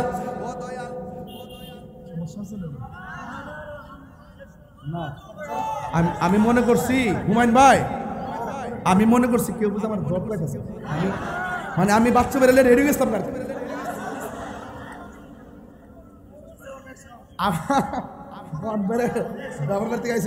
এই শুনেন একটা কথা বলি, ইনশাল্লাহ একটা কথা বলি শুনেন। আমি দীর্ঘ এই 11 মাস পরে এই আজকে প্রথম এই ভাষায় কথা বলতেছি। 11 মাস পরে কোনো মাহফিলে এইভাবে আমি পোস্ট করি না। শুধুমাত্র ওই যে দরবার আসছি আমার গরও বলছে এখনো দিয়ে যে একটা ঢেউ তেলে তারপর ফিসা বছর যেটা কইতাল লইছে হ্যাঁ হুন তো চাইতেছে মানে আমার এমনি মদটা দিছে এমনি বাজানে মদ দিছে এমনি মানে এটা মানিল কি ঢেউটা তুললা দিছে বাজান কষ্ট হইতেছে আরে কষ্ট হইতেছে হাত তুলে কোন আল্লাহু আকবার খুশি না বেজার আরে বুঝলাম না তোর প্রেমের খেলা গো ও দয়াল বুঝি নাই প্রেমের লীলা বুঝলে কি আর পাইতাম দয়াল এত যে লাঞ্ছনা কথা কোন ঠিক কিনা ওই বেলাল ডাক দিয়ে কে আবু বকর আমি জিকির করি আল্লাহর এদের মায়ের ডরে আমি আল্লাহর জিকির আস্তে করতে পারবো না বন্ধ করতে পারবো না ঠিক কিনা এটার নাম হলো সাচ্চা আশেক এটার নাম হলো সাচ্চা প্রেমিক এটাই হলো প্রকৃত মোমেন আর যারা ডলার খায়া কালার পাল্টায় বান্ডেল খাইয়া যারা সত্য গোপন করে ফেলে এরা কখনো মোমেন নয় এরা হলো মুনাফিক মুনাফিক মুনাফিক মুনাফিক কথা বলেন ঠিক না বেঠে আমার জন্মের পরে এমন মুনাফিক এই 1.5 বছরে যা দেখছি আমার জীবনও আমি এমন মুনাফিক দেখছি না বাপরে বাপ এদিন একবার জান্নাতের টিকিট কেটে কেটে পাইছেন হাত তুলেন কে কে পাইছেন হাত তুলেন ওই হাত তুলছে লটকাইলেই বদরিয়া লটকাইব একটা পাথরের একটা লিমিট থাকা দরকার কথা কোন ঠিক না বেঠিক মুনাফিক কি এই মুনাফিক আছে না নাই এমনি বল আছে আছে না নাই আছে না নাই কি বেছে কি বেছে বেচতে টিকিট বেছে মেজাজটা এত খারাপ হয় ভাবলাম যে দুনিয়ার আইলাম কি লেগে এগুলো শুনতেইব আমি প্রস্তুত ছিলাম না আমার মনে মাটিটা ফাড়ে না কি লেগে মাটিটা ফাড়ে না কি লেগে এমন এমন জাতের নাফরমানি কথাবার্তা বলে এরা কখনো এই দেশের সভ্য মুসলিম হতে পারে না কথা কোন ঠিক না বেঠি বাচ্চাদের সাথে আপনারা আসেননি আমি তো আসি আপনারা আসেননি জানেন কইয়া গেলাম জানেন আসেননিও আল্লাহ কবুল করুক আমিন বাবা আবার আরেকটা শুনে দিচ্ছিস বাবা যান আমার সময় আর 5 মিনিট আছে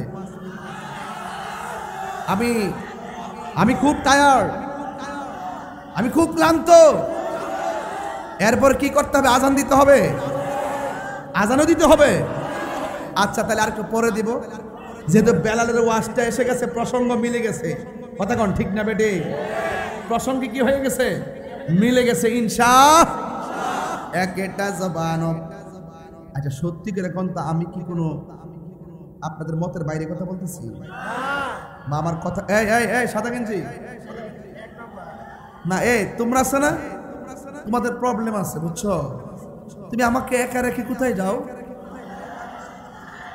আলহামদুলিল্লাহ বলেন আজকে ওয়াজ জন্মের ওয়াজ করতেছি আর আইনা নাই আল্লাহ জানে তবে একটা কথা কইয়া দিয়া যাই আমার কথাগুলো কি আপনাদের মতের বাইরে যাচ্ছে কষ্ট পাচ্ছেন আমি হাসি খুশিতে কান্নায় হুঙ্কারে আমি ন্যায্য নৈতিকতায় আদর্শের ভিত্তিতে আমি হক কথাই বলার চেষ্টা করি আবার যেভাবে নেন না কেন আমি এটা বলবই এই মুহূর্তের দিকে আসে আমার আঘাত করে আপনার কি চাইয়া থাকবেন ধরতেন না এটা রে তো বেলাল ডাক দিয়া কয় আবু বকর কি শুনাইলেন হেরার ডরে আমি আল্লাহর সাউন্ড কমাই ফেলতাম মাটির পাতিল চিননি মাটির পাতিল ওই শ্রীপুরের মানুষ মাটির পাতিল চিনেননি আপনারা মাটির পাতিল যখন বিক্রি করতে আনে তখন টুকা দিয়া দেখে পাতিলটা ভালো নাকি ফাটা ফাটা হলে ফাটার সুর ধরে ভালো হলে ভালোর সুর ধরে অনেক কিছু দেখে দেখে কিনে কোনো জিনিস নাকে লাগাইয়া কিনে কোনো জিনিস টিপ দিয়া কিনে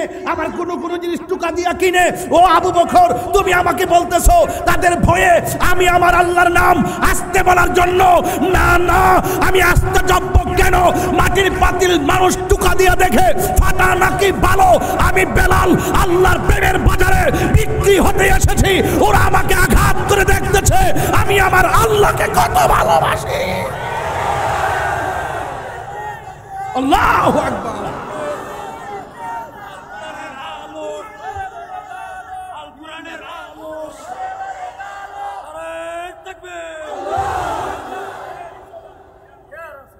খুব কঠিন ব্যাপার, অনেক কঠিন ব্যাপার কথাটা। এটা সাধারণ কথা নয়। একটা ববের বাজার আর একটা প্রেমের বাজার, একটা কাম সাগর আর একটা প্রেম সাগর। প্রেম সাগরে লাভ দিলে তার দরিয়া হয়ে যায় রহমত দিয়ে। আর আপনি যখন ববের সাগরে ঝাঁপ না দিয়ে যখন ভাবের সাগরে লাভ দিবেন, একটা ববের বাজারে লাভ না দিয়ে যখন আপনি প্রেমের বাজারে লাভ দিবেন, আপনার সদাই যা হবে, যা কিনবেন সব কিনে আপনার মুর্দা কলব জিন্দা হয়ে যাবে। ধ্যানে জ্ঞানে আমলে আউলিয়া, ধ্যানে জ্ঞানে আমলে। এই কথা সবাই বুঝে না বাজান, সবাই অনুভব করেন আমার কথাগুলো। অনেকে পাগলামি করে উড়াইয়া দেয়, কিন্তু আমার মহান মনিব যখন দেখে যে আমি রিয়েল ভাবে বলি, আল্লাহ আমার জন্য রাস্তা খুলে দেয়। আমাকে অনেকগুলো মামলা টামলা দিয়ে একবার কাইট করে ফেলাইছে। আমি বলছি যে দিয়েছেন ভালো কথা, কিন্তু সব মিথ্যা, আমার সামনে আসবেন না। কথা কোন ঠিক না বে ঠিক? এবার আসেন একটু সামনে বাড়ি। আবু বকর বলতেছেন আমার ভাইটাকে আমাকে মুক্ত করে নিতেই হবে। তখন ডাক দিয়ে আমার ভাইটাকে আজাদ করে দেন। তারা বলতেছে আজাদ করতে গেলে কি লাগবে? টাকা লাগবে।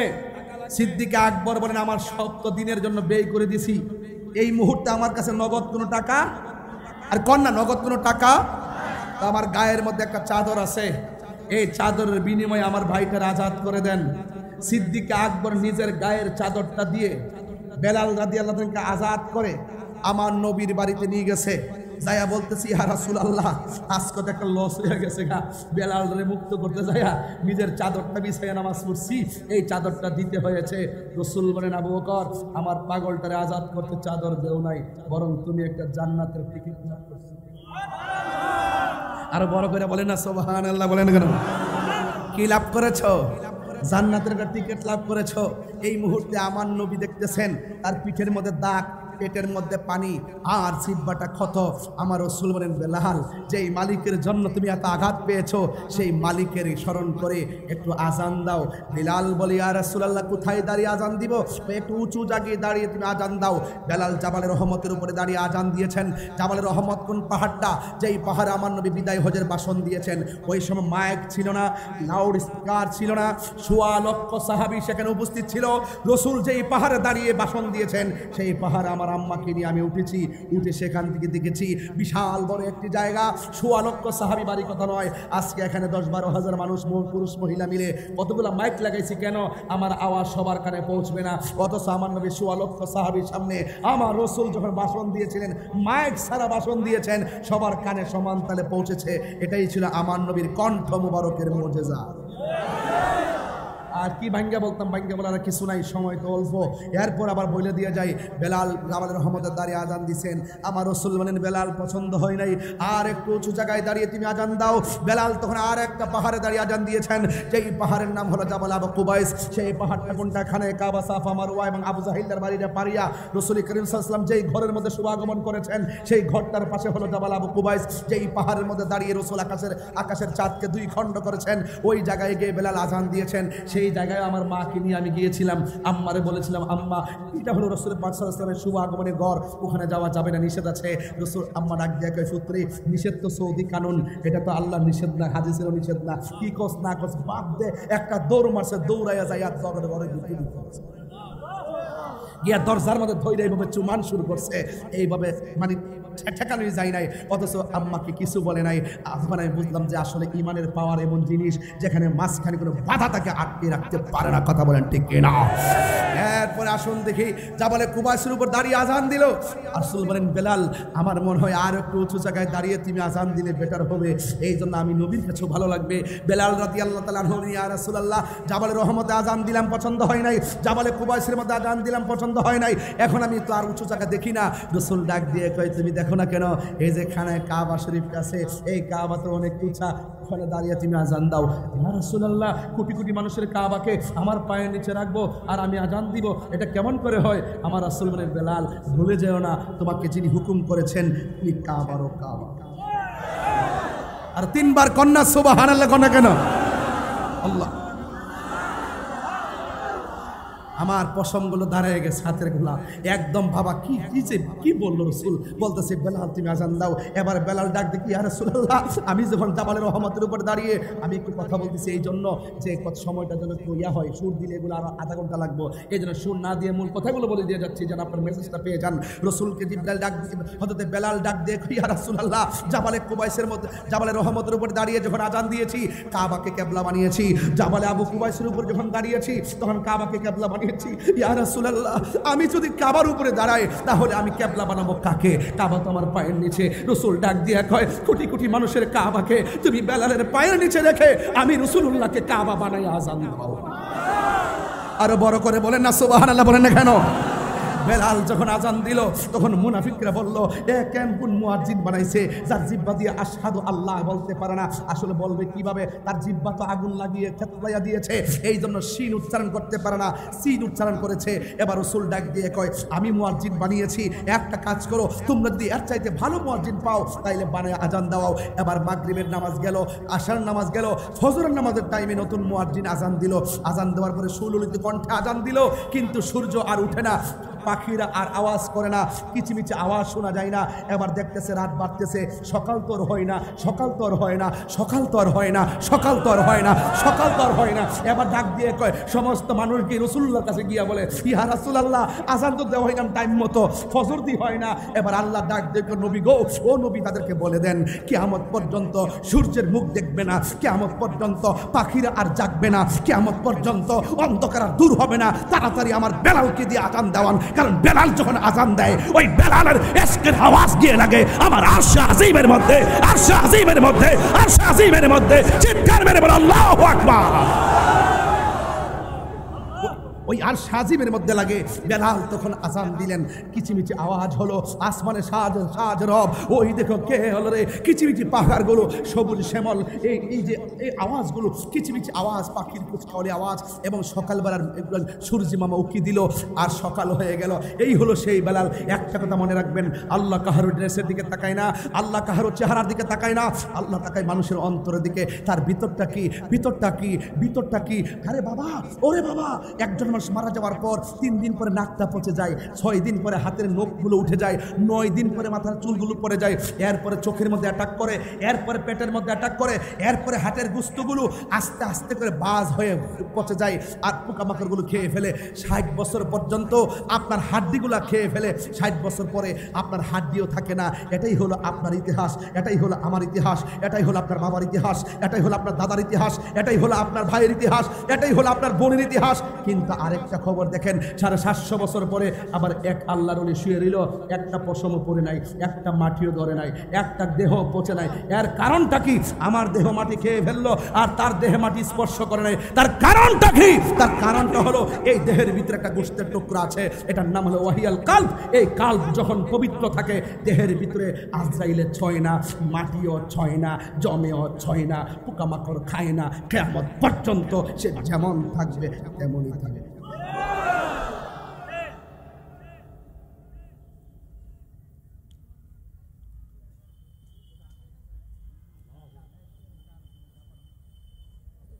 আমার কথায় কি রাগ করেছেন?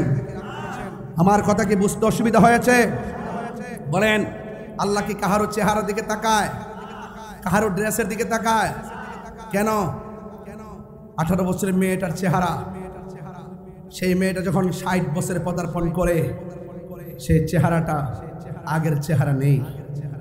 বলেন, এই পরিবর্তন করেছেন কে? আর জবান খুলে কোন পরিবর্তন করেছেন কে? তাহলে বোঝা গেল ফুলের সৌরভ, মানুষের গৌরব চিরদিন থাকে না। বেলাল যখন আজান দেয়, বেলালের এশকের ধাক্কা গিয়ে লাগে আরশে আজিমের মধ্যে। এই বেলাল কেমন বেলাল জানেন? এই বেলাল সর্বপ্রথম হাসরের মাঠ যখন কায়েম হবে, যখন নবীজি কসুয়া নামক উটের উপরে বসবে, ওই উটটা যাবে বেহেশতে। যেই উটে রসুল চলতেন, উটের গলার মধ্যে একটা রশি থাকবে, এই রশিটা হযরতে বেলালের হাতে থাকবে। রসুল ঢুকবে জান্নাতে, পিছন পিছন বেলাল ঢুকবে।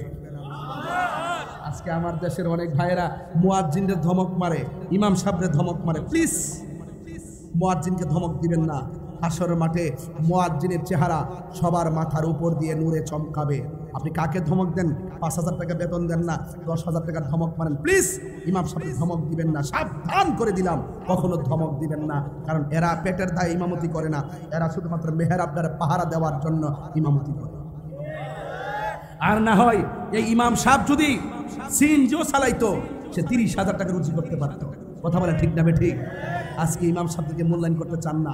সমাজের মানুষদেরকে বলবো, ইমামকে নেতা হিসেবে সবার অগ্রে রাখবেন। একটা কাজ করবেন, ইমাম সাহেবকে বলবেন, একটা দোয়া করবেন, ইমাম সাহেবকে বলবেন, একটা দিনের কাজ করবেন, ইমাম সাহেব থেকে পরামর্শ নেবেন। আর কথা কোন ঠিক না বেঠে? ইমাম সাহেবের সম্মান দরকার আছে না নাই? আরো জোরে বলেন, আছে না নাই? এবার বেলাল রাদিয়াল্লাহু তাআলা তিনি কোন বেলাল? তিনি হলো সেই বেলাল যেই বেলাল রাসূলুল্লাহ ইন্তেকাল করার পর মক্কা থেকে চলে গেছে দামেস্কে। চলে যাওয়ার পর আর কোনো খবর নাই। একদিন, 2 দিন, 3 দিন, 40 দিন পরে আমার রাসূল স্বপ্নে দেখায়, বেলাল তুমি যে আমি চলে যাওয়ার পর তুমি যে মদিনা ছেড়ে চলে আসছো, কারণটা কি? কয় আমি মেহরাবেদারে আজান দিব, যেখানে আপনি সামনে নামাজ পড়াতেন আমি পেছন থেকে ইকামত দিতাম। আজকে আমি ইকামত দিব, সামনে নবী থাকবে না, এটা আমি সহ্য করতে পারবো না, তাই আমি মদিনা ছেড়ে দিয়েছি। এবার রাসূল ডাক দিকে, বেলাল হইছে তো, তুমি যে চলে এসেছো, একটাবার কি আমাকে দেখার মনে লয় না? বেলাল তখন ওই দামেস্কে থেকে দৌড়াইয়া মদিনাতে আইসা রসুল পাকের রওজা মুবারক জিয়ারত করলেন। হঠাৎ করে তার চেহারাটা ঢাকনা, মুখটা ঢাকা। ছোট ছোট বাচ্চারা মনে করতেছে এরা কেডারে, এরকম মানুষ জমে গেছে।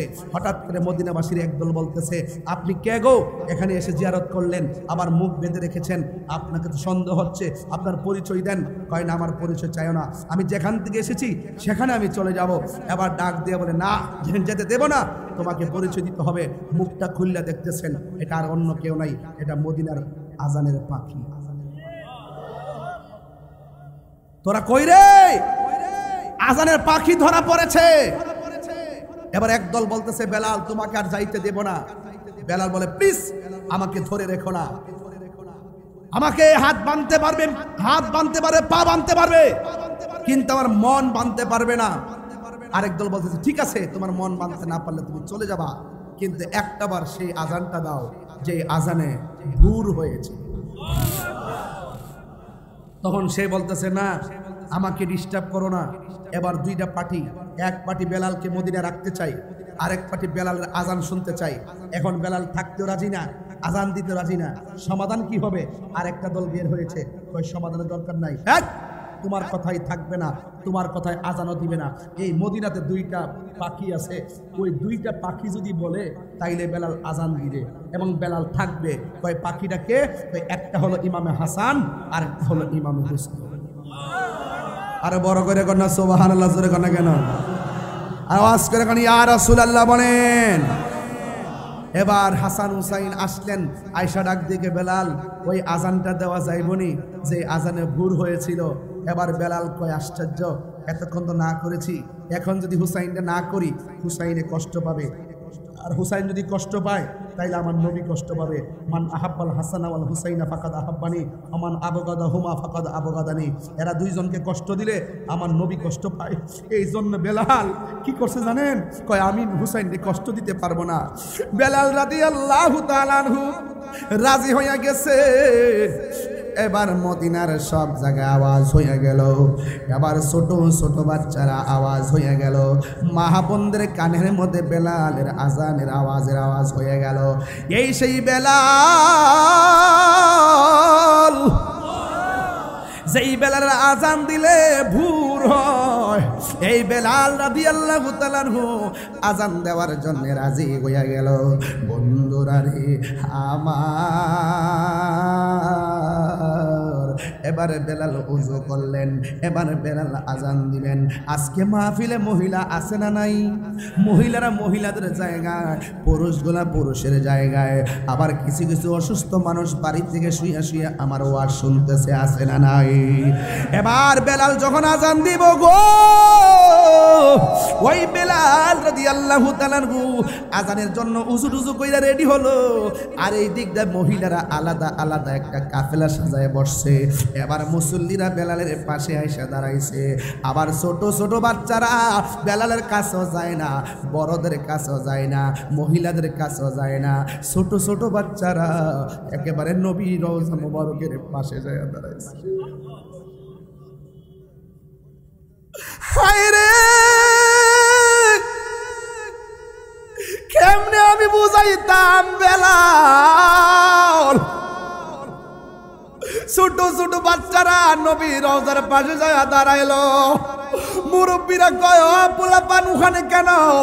বেলাল তো এখানে আজান দিবে, সবাই এখানে, তোমরা এখানে আসো। কয় না না, আমরা এখানে আইতাম না। আমার মা কইছে বেলাল রাদিয়াল্লাহু তাআলা আনহু নবী ইন্তেকালের পরে বেলাল মদিনা ছাইরা চলে গেছে নবীর বিরহে।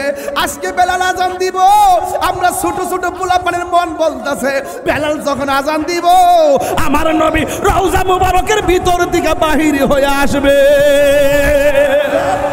আরে তিনবার কোন ইয়া রাসূলুল্লাহ।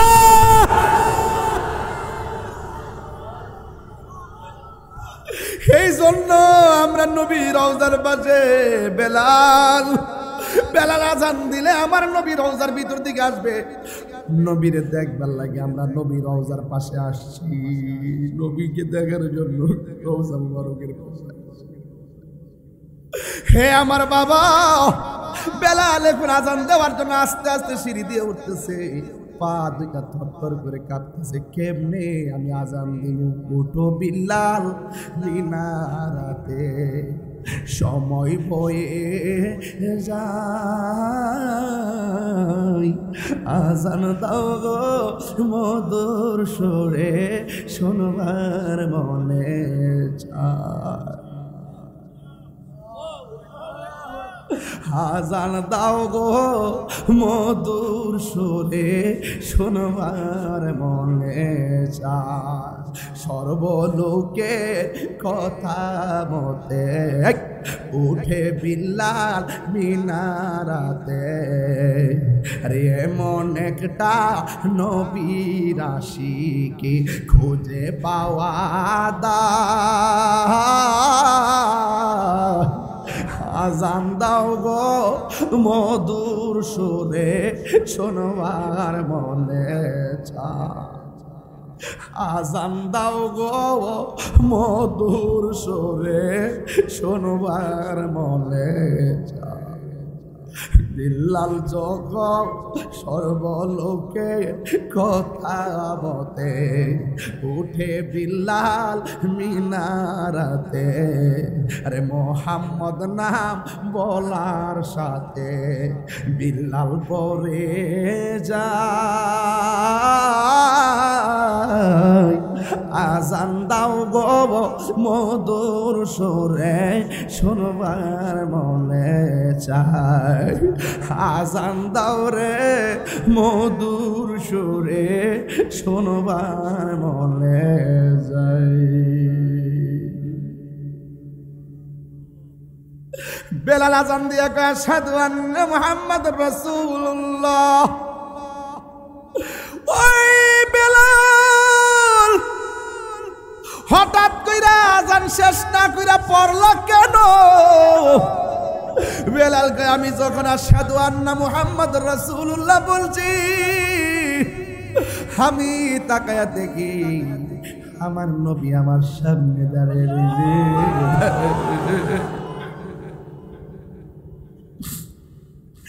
আমার নবীর দেখা আমি আর থাকতে পারি না রে, থাকতে পারি না, থাকতে পারি না। এই জন্য আমি বললাম বেলালের চেহারাটা ছিল কালো, বেলালের দাঁতগুলো ছিল উঁচা উঁচা, বেলালের জিহ্বাটা ছিল খাটো নিগ্রুর মতন চেহারা। কিন্তু দেখা গেল হযরতে বেলাল ইসলামের প্রথম মুয়াজ্জিন হয়ে গেছে। আমার নবী বলে, বেলাল রে, হাসরের ময়দানে উটের উপর আমি উঠলে উটের রশিটা তোমার হাতে থাকবে, আমি নবী সবার আগে জান্নাতে ঢুকবো, পিছনে পিছনে তুমি বেলাল ঢুকবে। আর জোরে জোরে কি আল্লাহু আকবার বলা যাবে না? এই জন্য আমার শ্রীপুরের বাবারা, ও আমার কেওয়ার বাবারা, কি ভাষায় আমি ওয়াজ করাবো? এই জন্য আমি বলছি বাজান, সম্পদ বড় জিনিস না, প্রেম হইল সবচেয়ে বড় জিনিস। সুন্নি যারা তাদের হৃদয়টা অনেক নরম রে, এদের দ্বারা দেশেরও ক্ষতি হয় না, ধর্মেরও ক্ষতি হয় না। এদের কথাই যদি শুধু চলতো, এই দেশটা সম্প্রীতির বাংলাদেশ হয়ে যেত। জোরে কোন ঠিক কিনা? এই জন্য আমি আপনাদের সামনে পায়ের মধ্যে হাত দিয়ে বইনা দিয়ে যায়, জীবনে কোনোদিন নবীর বিরুদ্ধে কথা বলবেন না, জীবনে কোনোদিন ইবাদত ছাড়া থাকবেন না। আজকে আমি আসার সময় ঘরে আসার নামাজটা পড়া মনে মনে ভাবতেছি আজকে নামাজ ওয়াজ করব, কিন্তু স্টেজের মধ্যে বসার পরে আপনাদের মহব্বত দেখে আমার মনটা এমন চিল্লায়, কোনোদিন ওয়াজ করি না, আজকেই শুধুমাত্র চিল্লায় টিল্লায় ওয়াজ করলাম। তবে পায়ে ধরে বইলা দিয়া যায়, যদি তাহিরি ওয়াজ 2 মিনিটের জন্য ভালো লাগিয়া থাকে, জীবনে কোনোদিন মা বাবার মনে কষ্ট দিয়েন না, মা বাবার পায়ে ধরে মাপ চাইবেন। আর মা বাপ যদি কবরে থাকে, কালকে যাইয়া মা বাপের কবর পাশে যাইয়া জিয়ারত করবেন। আমার আব্বা নাই, আমি কেমনি আমার বাপে যায় বাড়ি দেখবো? আব্বা তো একলা একলা পাশের জারের পিছিয়ে শুয়ে রয়েছে, হয়তো বা বাচ্চুবের আব্বা মা আছে কিনা আমি জানি না। যদি বাবা মা থাকে বড় ভাগ্যবান রে। আমার বাপ নাই, এই তার ওনার আব্বা নাই, আমি গুনাহগারের আব্বা নাই। আরে বাপটা যে কত কষ্ট করে মানুষ বানাইছে, জীবনে অনেক দেখছি খালি ব্যাগ নিয়ে বাজারে গেছে, আবার সন্ধ্যাবেলা ব্যাগটা বইরা বাজার লইয়েছে, কেমনে আনছে টেরও পাইলাম না, কোথায় থেকে টাকা পাইলো জিগাইলাম না। বাপটা তখন 10,000 টাকার বেতনে চাকরিও করে না, আমার চাহিদা মিটাইতে যাইয়া কোনোদিন চেহারা কালো করে নাই, কেমনে করছে আমি জানি।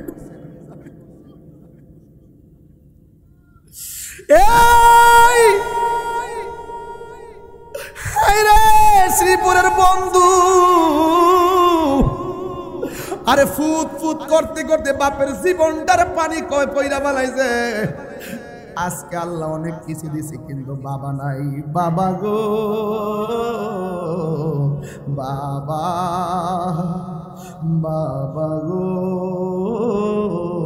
বাবা, বাবা তুমি কেমন আছো ছোট মাটির ঘরে? তোমার কথারই দই মাঝে পড়ছে বারে বারে। বাবা গো বাবা, বাবা গো। দেখেন তো ভাই, মাইন ভাই, সব চেহারা মলিন হয়ে গেছে। প্রত্যেকটা পোলা মা বাপের পাগল। আমি বাচ্চা বেড়ে যদি বলি, বাচ্চা ভাই ডাক্তার হয়েছেন, এত সম্মান পাইছেন কার কারণে? তিনি বলবে আমার মা বাপের দোয়ার কারণে। কত আদরে কত স্নেহ তোমার কাছে পেলাম, সব কিছু হারিয়ে আজকে নিঃস্ব হয়ে গেলাম। কত আদরে কত স্নেহ তোমার কাছে পেলাম, সব কিছু হারিয়ে আজকে নিঃস্ব হয়ে গেলাম। ভালোবাসি তোমায় বাবা, বুকুটা যে যাইছি রে। ভালোবাসি তোমায় বাবা, বুকুটা যে যাইছি রে। তোমার কথারে দয়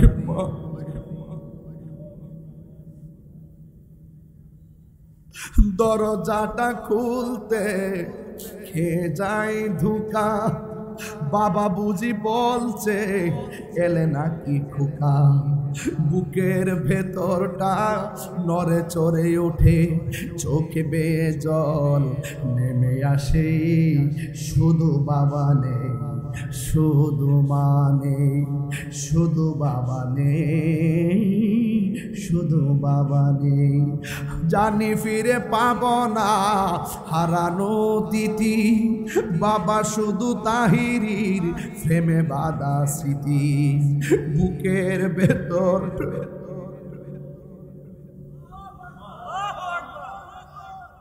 মা তুমি আমার আগে যেও না গো মরে, আমি কেমন করে দেব মাটি,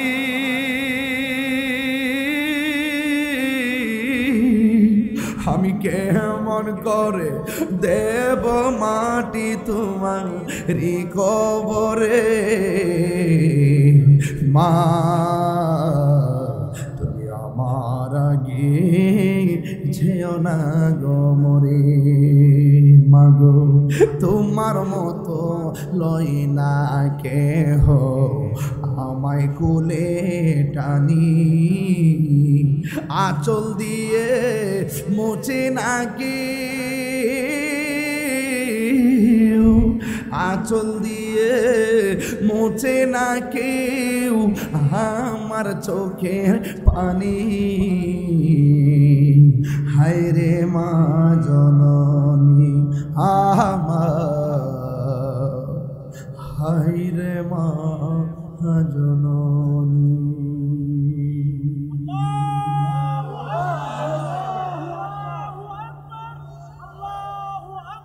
আল্লাহ আল্লাহ আপনি পৃথিবীর সব মা বাপের কবরটাকে জান্নাত বানিয়ে দেন। আল্লাহ যাদের আব্বা মা বেঁচে আছে হায়াত লম্বা করে দেন। আল্লাহ আমরা যারা মা বাপের মনে কষ্ট দিছি আল্লাহ আজকে আপনারা মাফ করে দেন। আজকে তাকে দেখছি এই দিক দিয়ে ফুলা পানগুলা চোখের পানি ফেলে ফেলে কাঁদছে। একটা মানুষের চোখের পানির ফুটা যদি কবুল হয় আজকের এই দরবারের মাহফিলটা আমাদের সবার জন্য নাজাতের উসিলা বানিয়ে দেবেন। আমিন।